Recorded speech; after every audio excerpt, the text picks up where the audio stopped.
This year, I have lost almost 5 kilograms.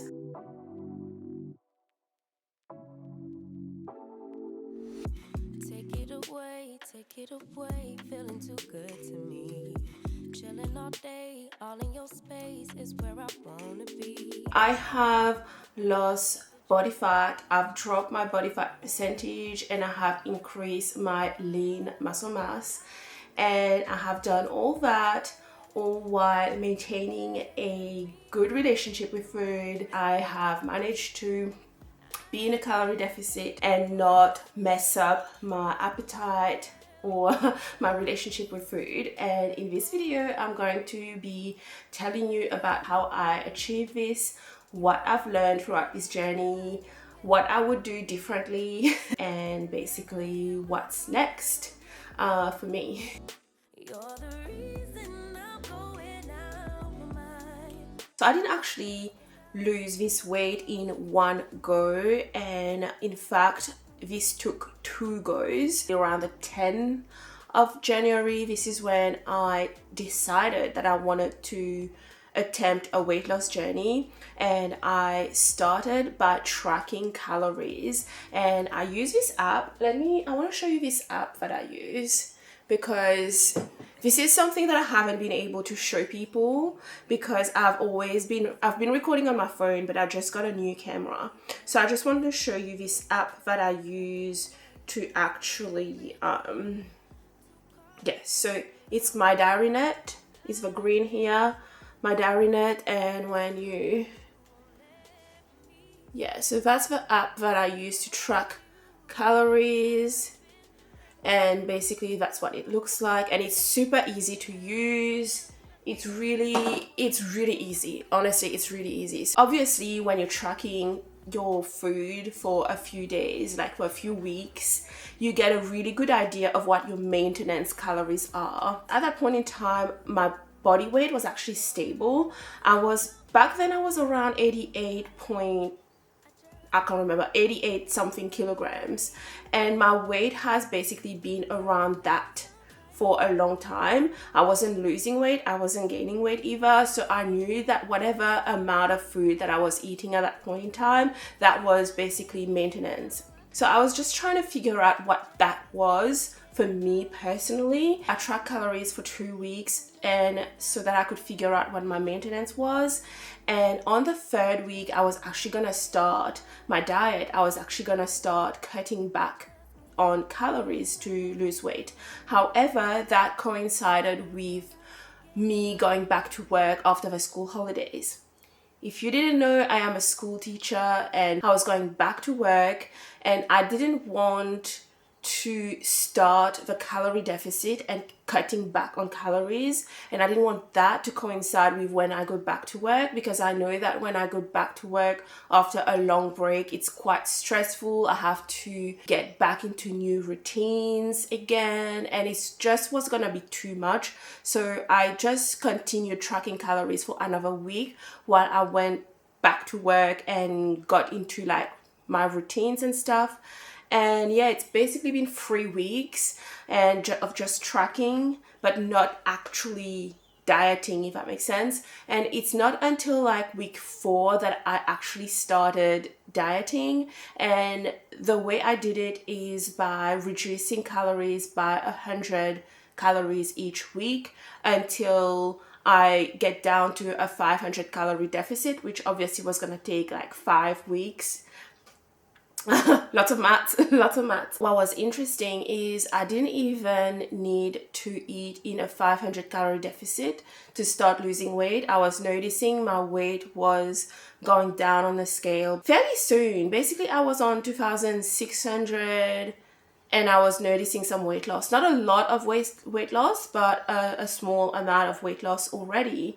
But obviously, when I got down to a 500 calorie deficit, that's when I started noticing a substantial amount of weight loss. I continued doing this diet for probably a month, and I do remember being quite hungry sometimes on 2,400 calories, which is basically a 500 calorie deficit for me. Mid-March, I actually took a break from the diet. like a proper break. For me, basically during that time, I was actually able to eat a little bit more. So instead of 2,400, I went back to like 2,800, 2,900 even. And the reason why I took a break was because I was preparing for my powerlifting competition.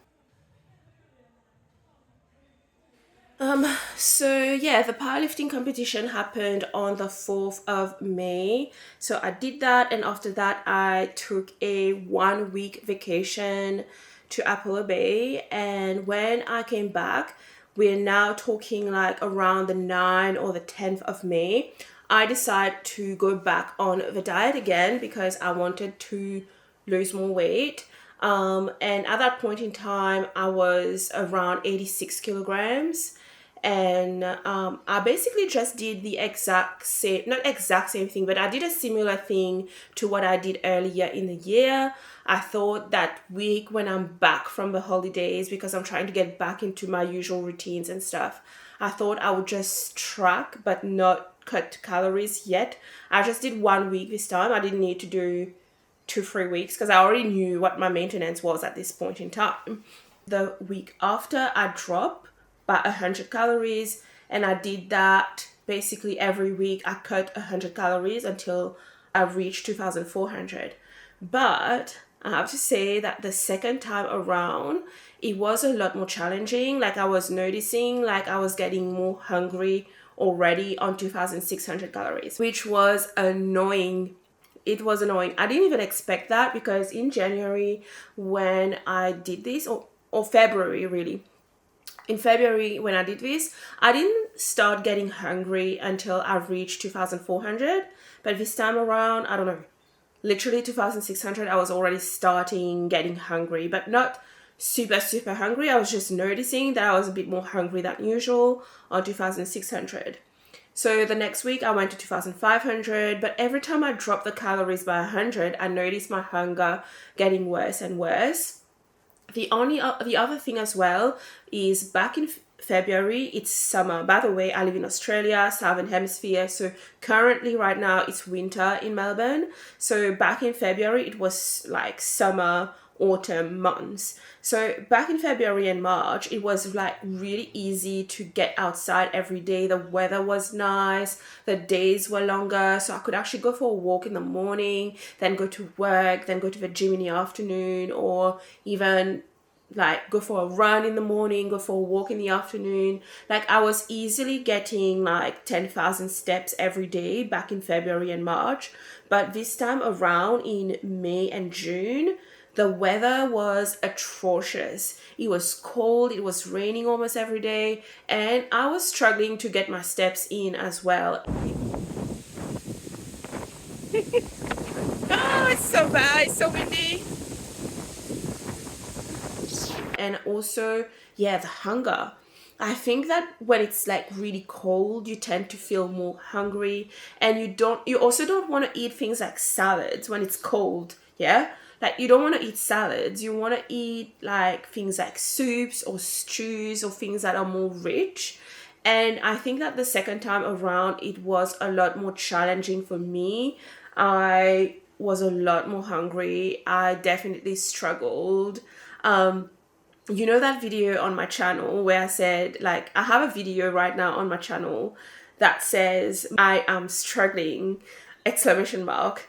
And yeah, there was a point during this diet, like I was struggling so much with hunger. And the worst thing is during that time, I wasn't actually noticing any weight loss on the scales. And that was extremely discouraging. I almost gave up, but I kept going. And I made a few changes to make it better for myself, but I kept going. And I'm glad I did, because I did eventually lose weight.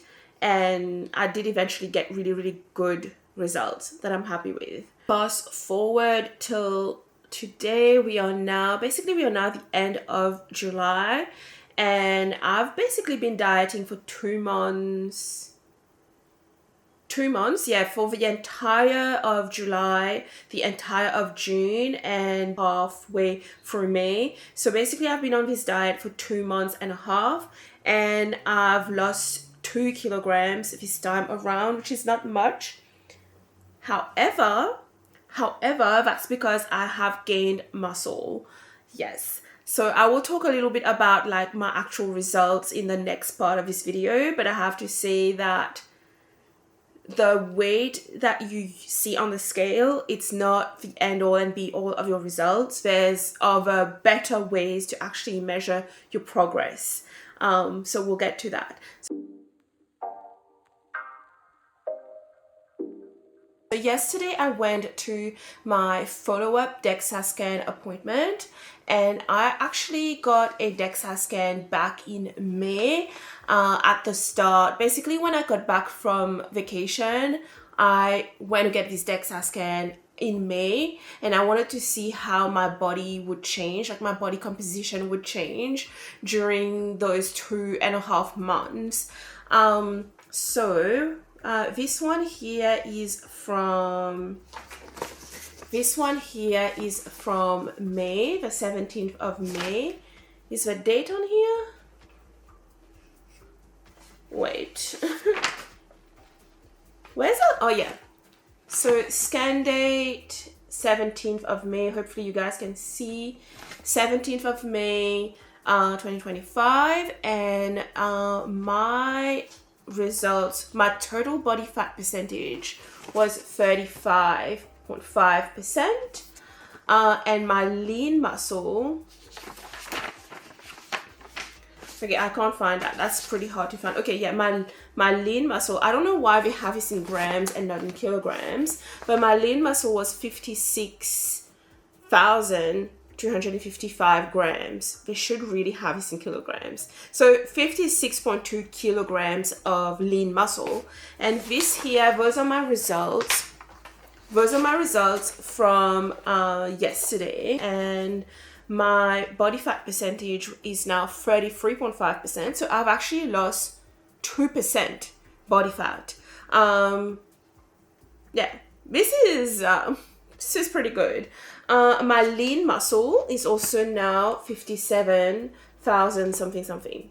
So according to this, I've lost 2% of my 2% body fat, which starting off at 86 kilograms, I guess that's around 2 kilograms of fat that I've lost, but I've gained kilograms of muscle, and that really explains why I wasn't seeing much changes on the scales. I did lose weight on the scales, but I only lost 2 kilograms, and honestly I was really disappointed. I'm like, all this effort and I'm only losing 2 kilograms on the scale.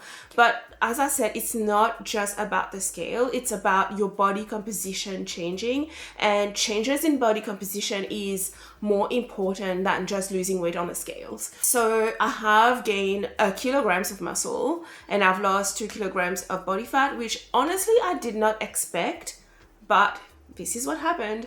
I also did a bunch of measurements as well. I did waist and hips measurements as well, and I've lost a fair amount of weight there as well. Not weight, but I've lost inches of my waist and my hips as well.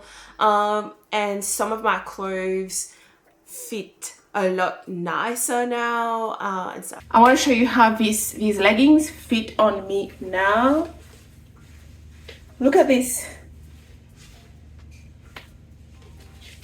I got these leggings, I think 2 months ago, probably 3 months ago, I can't remember, but it was before I actually went on a calorie deficit. And when I first tried this on, it was really tight. Let me show you the outfit.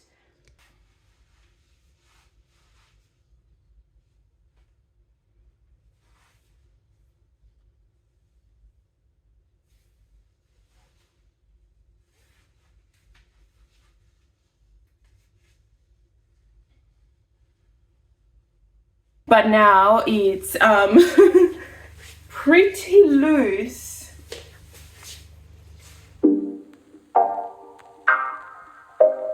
So I kept it really simple. I didn't really follow any specific diet.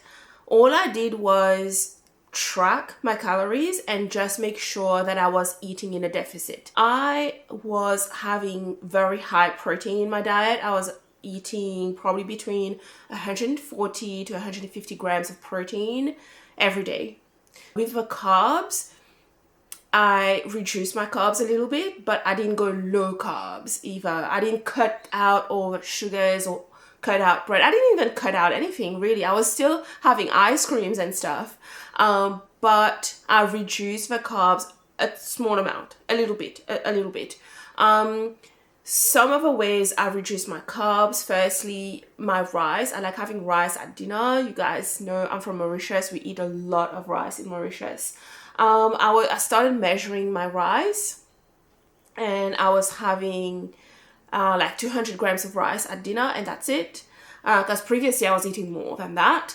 With like things like dessert, like ice cream and stuff, I didn't cut it out, but I have like a variety of different ice creams in my freezer. I'm not kidding. Okay, I'm not kidding, because I don't believe in restriction, and I don't believe in cutting out your favorite foods, because this is exactly why people crave those foods, because they've cut out those foods, so you get cravings, and then you hyper fixate on those foods, and then when you do eat those foods again, you binge, you overdo it, and I didn't want that. So I was still eating desserts, I was still eating ice cream. I got like a mango sorbet, which was only 63 calories. So that's like my low calorie dessert. But I had other desserts as well, which were like 150 calories, like a ice cream thing. And then I had other I basically had a bunch of different desserts in my freezer. And then every night I would look at my app and I'll be like, okay, I have 100 calories left, so I'm gonna have this dessert. Or I'll look at my app and I go, okay, I have 300 calories left, so I'm gonna have that dessert. So basically that's how I did it. I didn't go zero fat or low fat, like super low fat. I was still having a decent amount of fat in my diet, to be honest. But basically I did things like I switched my milk from just regular milk to low fat milk. My yogurt, I switched from just regular yogurt to low fat yogurt. Yeah, things like that, I guess. Like even things like mayonnaise, I'd have low fat mayonnaise, or something that I have quite a lot. It's sour cream. Sour cream, I have low fat sour cream as well. Basically, I just switch those things that can be quite high in fats, just switch them with a low fat alternative. In terms of my fitness, I was training in the gym 3 times a week. That's really important because you do want to maintain muscle, and the only way you're going to maintain muscle on a calorie deficit is if you train your muscle, if you actually exercise, lift weights, and do resistance training. So I did that 3 times a week. I did keep my sessions pretty short. I was just training maybe an hour in the gym 3 times a week. I also did some cardio as well, like running. I really like running. But I was keeping my cardio sessions fairly short as well, like 30 minutes, 40 minutes cardio 3 times a week. That's pretty much all I did. Like, I kept it pretty simple, I think. Like, I didn't do any fancy diet or follow any like fancy program or anything. I just kept going to the gym, being active, and just watch what I ate, track my macros, track calories, and make a few switches here and there, like with the milk and stuff. And that's about it, really. And yeah. Ooh. One thing that I did recently, like I told you, I was like, at some point I was struggling with hunger. I started eating a bigger breakfast. So I started having oatmeal for breakfast and like scrambled eggs at breakfast. And I also started eating more veggies at dinner as well. So that's another thing I did as well. Yeah. But other than that, yeah, that's it.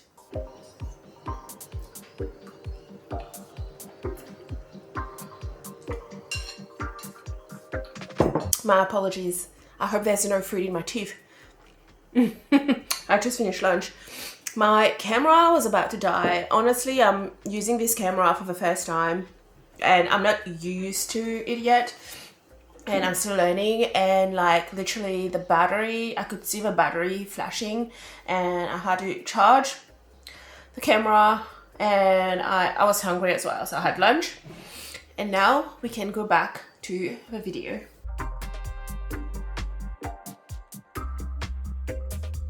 Remember how I said that I cut back 100 calories every week until I reach a 500 calorie deficit? This is something that I would do differently next time. If I had known, I would have done it differently. And if I ever need to diet again, which I probably will in the future, to be honest, because I still want to lose a little bit more weight. But yeah, next time I'm not gonna do that thing where I cut back 100 calories every week, because I find that basically that initial phase where I'm just cutting 100 calories every week, I find that just prolongs the diet and makes it longer than it needs to be, because during that initial phase where I'm reducing calories, I'm not necessarily losing a whole lot of weight at that point in time. Because I'm just like, literally when I cut back on 100 calories, I'm only in a 100 calorie deficit. So I'm not gonna really lose that much fat in that week here. And then the next week I cut back on another 100 again.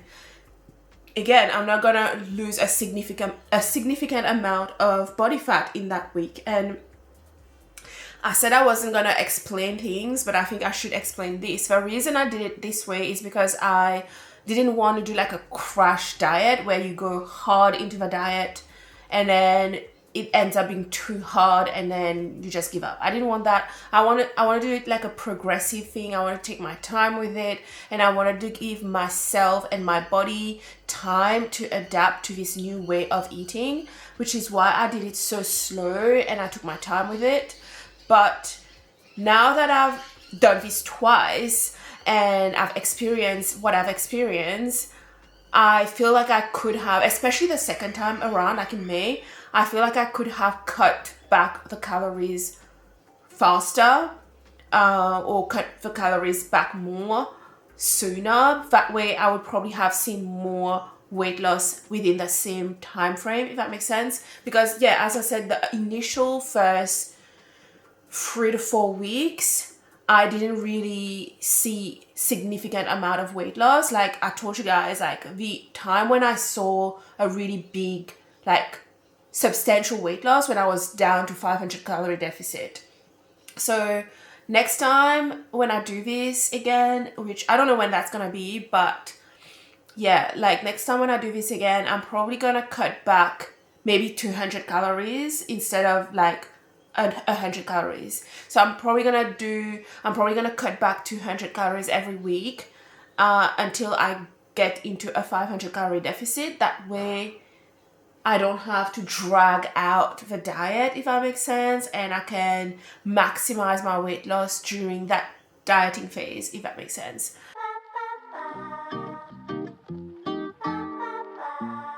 I'm so lucky that I learned that early, because honestly this whole diet could have been a disaster if I hadn't known this. And I think this is like super important, and that is something that everyone should be aware of.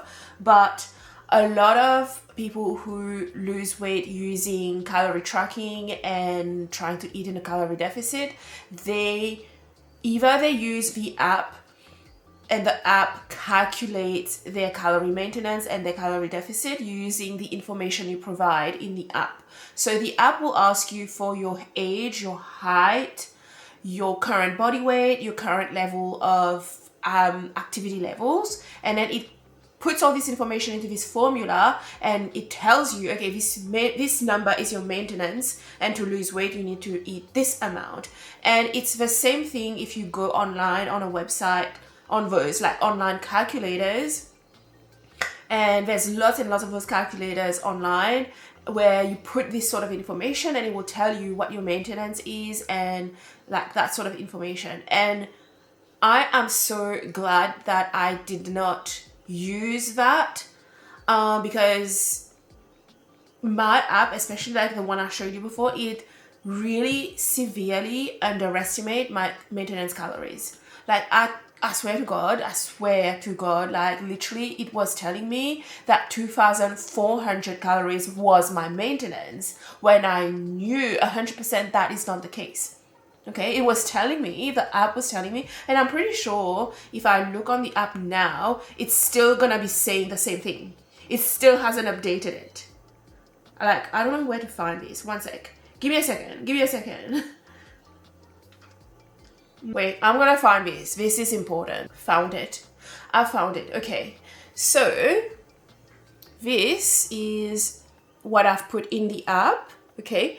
And current weight, it says 86.3 kilograms. That's not right. Like, I haven't updated my weight since I've put this in. But, I've put my current, like my goal as in maintenance here. And here, down here, it's literally telling me that 2,287 calories is my maintenance calories. Are you kidding? When I know that I have been losing weight on 2,500 calories. So how can 2,200 be my maintenance? So if I had gone according to this, I would have basically cut my calories quite low, and I would have been severely under eating during this diet. And that's when you end up, being extremely hungry, and you end up being too much. Like you know what I'm saying? So I'm so glad that I didn't listen to that, and I just track my calories and use that to determine what my maintenance was. And I think everyone should be doing that, and people should not be relying on those online calculators or the calculators in the app, because it's going to get it wrong. Because those calculators, like I said, it takes into account your weight, your height, your age, and your activity levels, but it doesn't take into account other things that are also going to have a big impact on your energy expenditure, such as body composition. Like the app, and people don't really generally know their body composition unless they've done a DEXA scan, right? So those online calculators often do not take into account body composition. And let me tell you why this is important, right? Like, let's say you have someone else exactly the same body weight as me, same age as me, same height, same level of activity levels, right?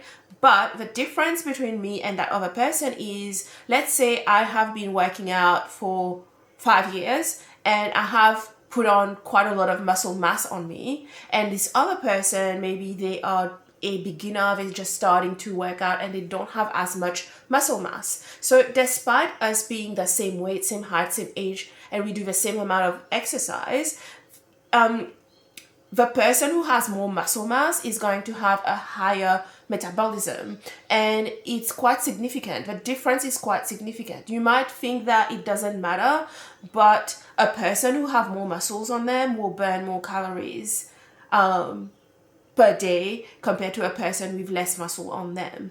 And these online calculators do not take that into account. Secondly, your energy expenditure really depends on whether you've been dieting, whether you've been maintaining your weight, or whether you've been eating in a surplus. So someone who's been dieting, their metabolism tends to go down as a result of dieting, and someone who hasn't been dieting, their metabolisms tend to be higher. So there's all these different factors that can influence your energy expenditure, and those online calculators do not take these into account.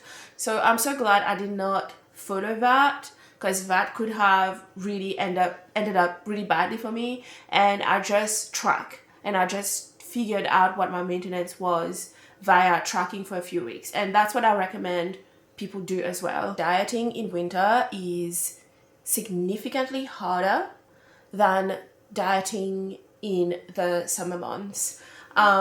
So if I ever need to do a diet again, I would definitely do it in the warmer month, because I know that the types of food that I eat in winter and summer are different. And it's significantly easier to lose weight in summer compared to winter. So next time I diet, I would 100%.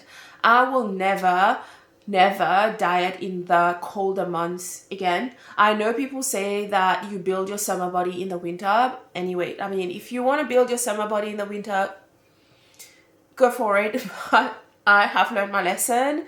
It is way harder to, first of all, stick to your diet in winter because you tend to get more hungry.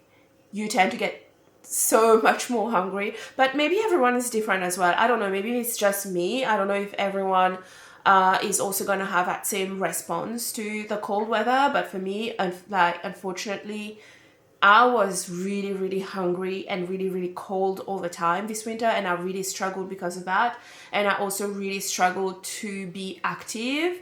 And you guys know that my favorite type of cardio, and I guess general physical activity is walking in the park outside and running. And I wasn't really able to do as much of those two things because of the cold weather, the bad weather. It rained every second day, and the days are shorter as well, which meant that I couldn't really go before work, and I couldn't go after work either. Like, I leave the house and it's dark, I come back home and it's dark. So it just makes everything a lot harder. I wish I had been more open to changing things up, because at the start of my diet I was really reluctant to make a lot of changes because, like I said, I wanted to give myself time to adapt to those new changes. I wanted to give myself time to build new habits and stuff. I didn't want to do too much too soon.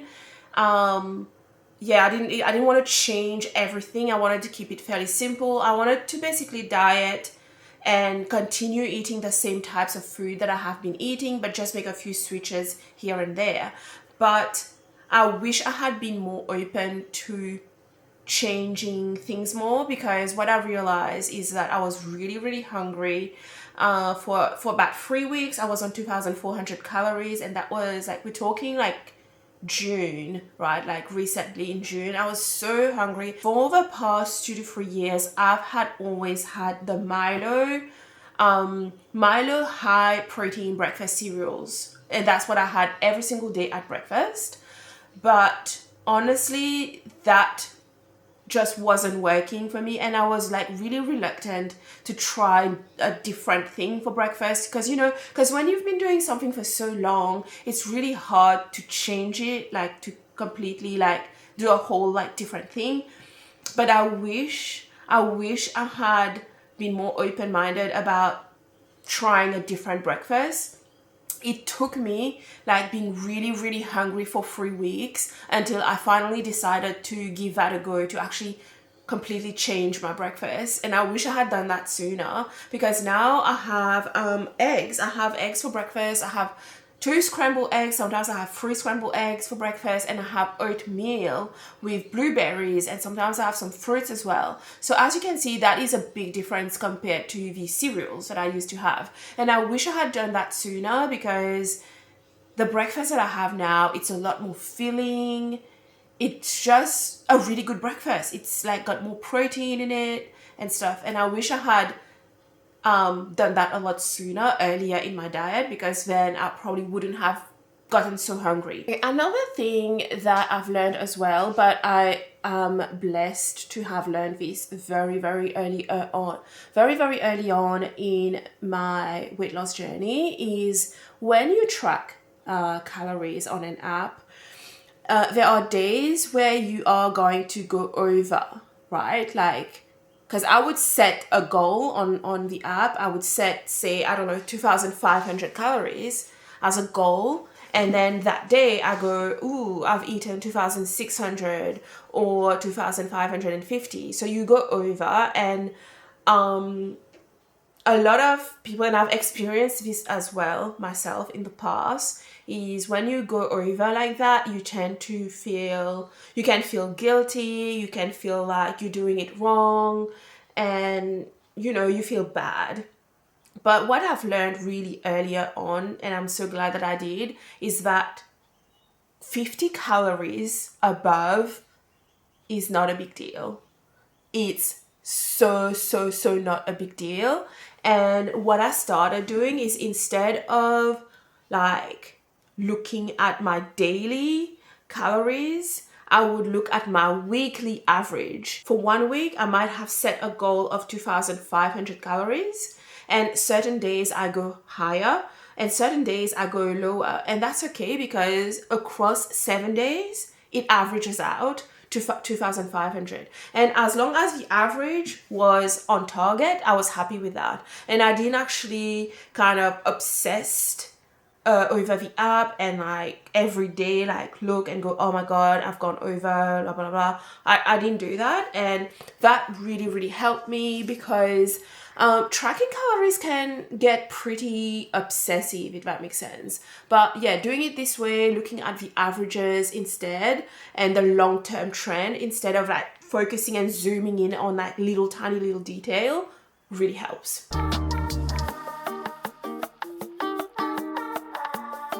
I am no longer dieting. I'm no longer on a deficit or trying to lose weight at this point in time. And the plan now is to maintain my results and try to not regain the weight back. Basically try to eat in a way that I'm gonna maintain my current my current body fat percentage, my current body weight. And that is the goal for the next few months, I suppose, or probably longer than a few months. In terms of whether I'm going to be tracking or not, I am going to be working towards eating more intuitively. So what I'm going to do is this week, because this is basically going to be my first week of not dieting, I'm going to eat intuitively. And that what that means is that I'm going to be listening to my hunger. Okay, the foods that I'm gonna have, it's probably gonna be very similar to what I have been having anyway. Like, I'm not gonna make any changes. I'm not gonna eat more food on purpose or anything like that, because I'm feeling good at the moment. I'm not feeling excessively hungry or anything. Like, I'm feeling good. I have enough energy to train and everything. So I don't feel like I need to make any big changes to my diet or anything like that. So what I'll do is I will eat intuitively. I'll continue eating the same sorts of foods. But if I notice I am a little bit more hungry, then I'll just eat more food, like maybe have a little snack or something like that. So yeah, I'm gonna eat intuitively this week, and I'm gonna continue tracking as well this week, just because it's the first week and I don't want to just completely stop tracking and eat intuitively and then I end up eating, I don't know, 4,000 calories a day. I don't think that's gonna happen, but I don't want that to happen either. So this is the plan. So I guess it's kind of like a reverse diet, if you will. Or like kind of like a transition phase where I'm slowly trying to eat intuitively but maintaining my current body weight. I'm also going to be focusing more on like building strength and building muscle. I told you earlier in the video I am a powerlifter as well, so I'm going to be focusing more on those goals. I don't know if I'm going to be focusing on the running though. I do actually want to do a 10-kilometer run, but that goal sort of doesn't fit with my goal of building muscles either. So I don't know, but all I'm saying is my goal is going to be more fitness oriented moving forward rather than weight loss oriented. And also I'm just going to use this time to just focus on bettering myself, focus on other goals that I may have, might be like financial goals, spiritual goals, like other goals that I may have, and things that I can do to improve and better myself. These bring us to the end of this video. Yeah, if you have any questions on anything that I said and you want to know why I did it this way, why I didn't do it this way or whatnot, please put a question, write your question in the comments below, and I will get back to you. And if I get lots and lots and lots of questions, I might make a follow-up video as well. So it just depends, but we'll see. But if you have any questions, feel free to ask me. And also thank you so much for watching this video. If you want to follow the whole journey, I have a playlist dedicated to this weight loss journey. Thank you so much for watching this video, and I will see you in the next one. Bye.